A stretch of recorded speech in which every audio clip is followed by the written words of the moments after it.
प्रियो, आज जो हम बात करेंगे वो पहला करंथियों 4 बाब और उसकी पहली और दूसरी आयत के द्वारा हम आपसे बात करेंगे।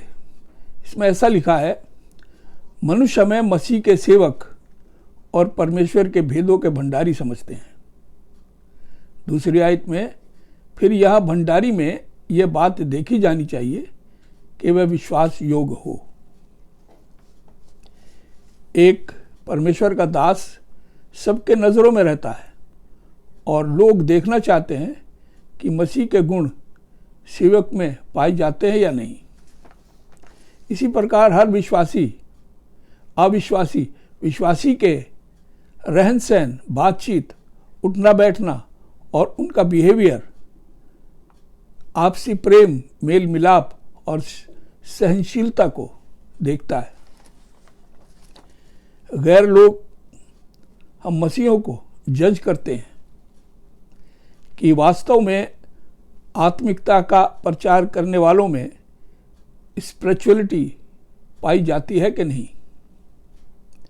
मसीह जीवन एक स्टुअर्डशिप का जीवन है। हम सब मसीह के सेवक हैं, स्टुअर्ड हैं। तो हमें मसीह का विश्वास योग्य दास रहना है। हमें अपने आप को जांचते रहना है, क्योंकि दूसरे हमें जज करते हैं। परंतु फाइनल जजमेंट परमेश्वर करेगा। हमें अपने स्वामी प्रभु के खुश रखना होगा।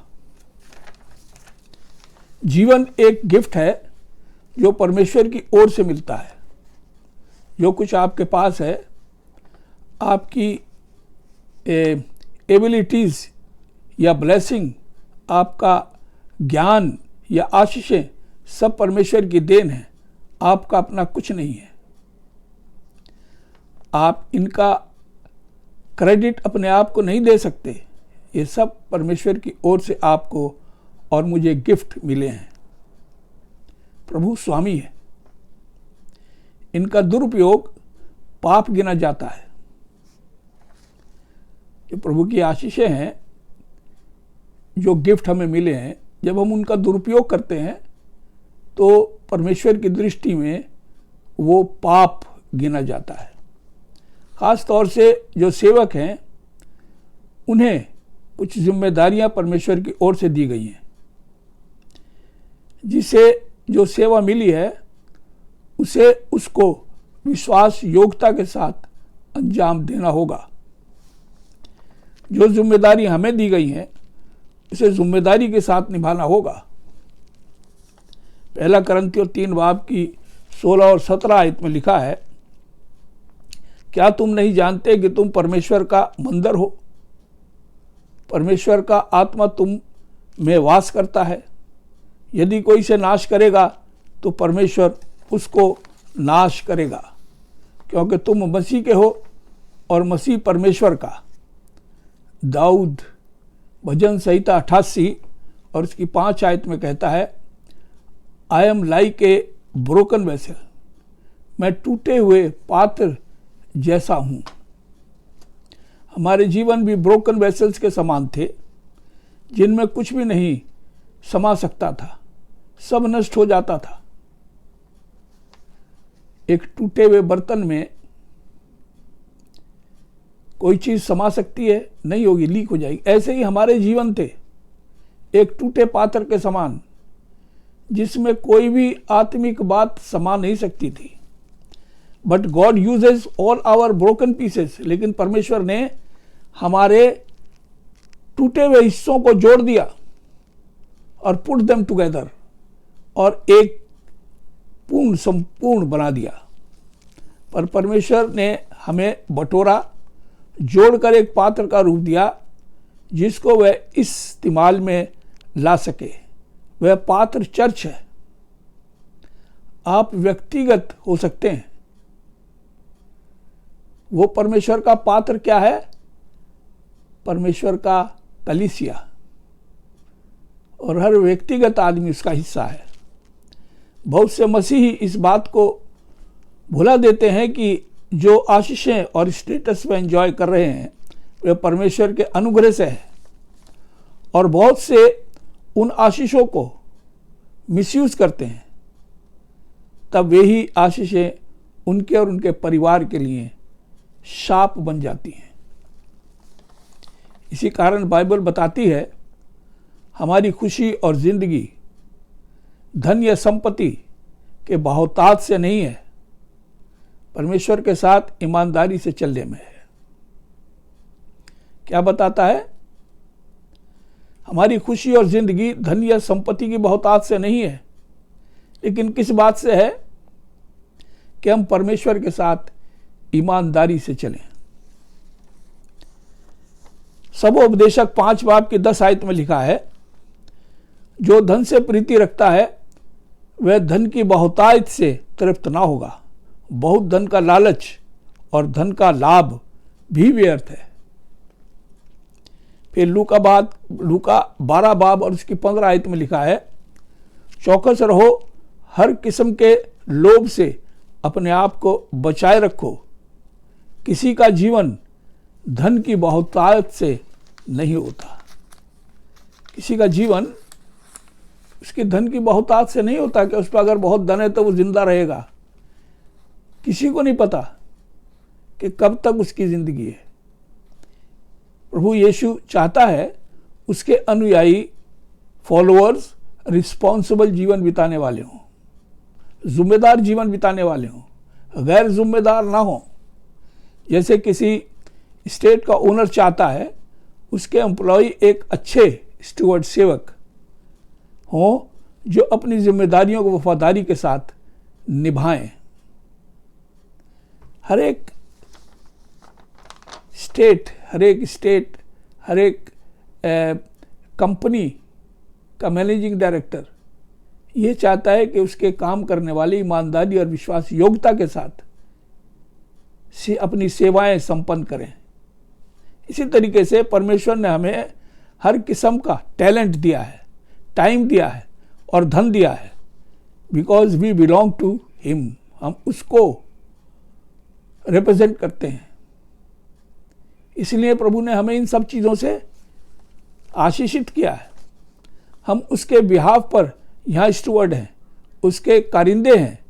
उसने अपना स्वर्गीय धन हमको सौंपा है। प्रभु का वचन, उसकी उत्तम स्वर्गीय बातें, उसकी भविष्यवाणियां, ये उत्तम धन है जो परमेश्वर ने हमको सौंपा है। हर एक उसकी सेवा की फेथफुलनेस के बिहाफ पर जज किया जाएगा। किस बात से कोई व्यक्ति जज किया जाएगा? उसके फेथफुलनेस के बिहाफ पर, कि वो कितना विश्वास योग्य निकला। जो सेवा उसको सौंपी गई उसने कैसे अंजाम दी, चाहे छोटी हो चाहे बड़ी। छोटी बड़ी से कोई मतलब नहीं है, चाहे उसने छोटी सेवा की चाहे बड़ी सेवा की, लेकिन वो अपनी सेवा में कितना विश्वास योग्य रहा, इस बात का रिवार्ड होगा। जब मसीह आएगा तो देखेगा और जांचेगा जो असाइनमेंट हमें दिए गए थे हमने कैसे अंजाम दिए। मतलब किस शिद्दत से, किस उद्देश्य से हमने उन सेवाओं का अंजाम दिया। जो कुछ हमें सौंपा गया, चाहे धन संपत्ति चाहे स्टेटस, उस पर परमेश्वर का हक है, हमारा हक नहीं है। प्रभु चाहता है जो कुछ हमें सौंपा गया है हम विश्वास योग्य दास के रूप में उसका कदर करें, ना कि ढिलाई या गैर जिम्मेदारी एटीट्यूड ना रखें। फॉर एग्जाम्पल एली महायाजक को याद रखें जिसे परमेश्वर ने ऊंचा दर्जा दिया था, पर उसने अपने परिवार को परमेश्वर से अधिक प्रेम किया। परमेश्वर ने एली से बात करना छोड़ दी और सैमुएल जो बच्चा था, केवल 11 साल का था, उससे मन की बात की। इसका जिक्र पहला सैमुएल 3 बाब की 11 आयत से 13 आयत में होता है। यहोवा ने सैमुएल से कहा, देख मैं इज़राइल में एक ऐसा काम करने पर हूँ कि इज़राइल में सन्नाटा छा जाएगा। मैंने शमूएल को उसका पाप जता दिया, उसके अधर्म के कारण जिसे वह जानता है घर का न्याय करूंगा। प्रियो, परमेश्वर के न्याय के सामने कोई भी युक्ति काम नहीं देती।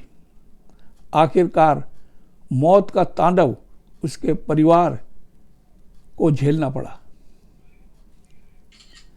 मत्ती 25 बाब की 14 से 21 आयत में एक पैराबल कहा गया है।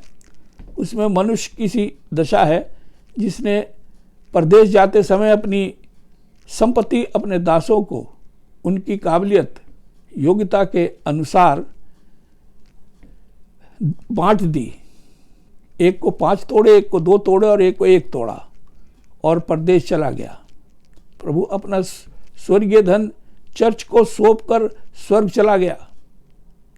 चर्च हर मसीह के समुदाय का प्रतीक है। चर्च हर मसीही समुदाय का प्रतीक है। We people are the earthen vessel, हम मट्टी के पात्र हैं। हम मसीही लोग वह अर्थन वेसल हैं, मट्टी के पात्र हैं। 2 कुरिन्थियों 4 बाब की 7 आयत में हम वह मिट्टी के बर्तन हैं जिन पर यह जिम्मेदारी सौंपी गई है। परमेश्वर का कितना बड़ा प्रेम है, उसने अपना स्वर्गीय धन हम कमजोर को सौंपा, हम कमजोरों को सौंपा। प्रभु हमारी कमजोर दशा को जानता है। जब भी बाइबल हमें मिट्टी का बर्तन बताती है, परमेश्वर इस बात से कोई सरोकार नहीं रखता आपने ज़्यादा कमाया या थोड़ा। परमेश्वर हमारी विश्वास योग्यता देखता है, आप कितने विश्वास योग्य निकले। प्रभु चाहता है हम अपने आप को जांचते रहें, हम परमेश्वर के प्रति कितने फेथफुल रहे या नहीं रहे।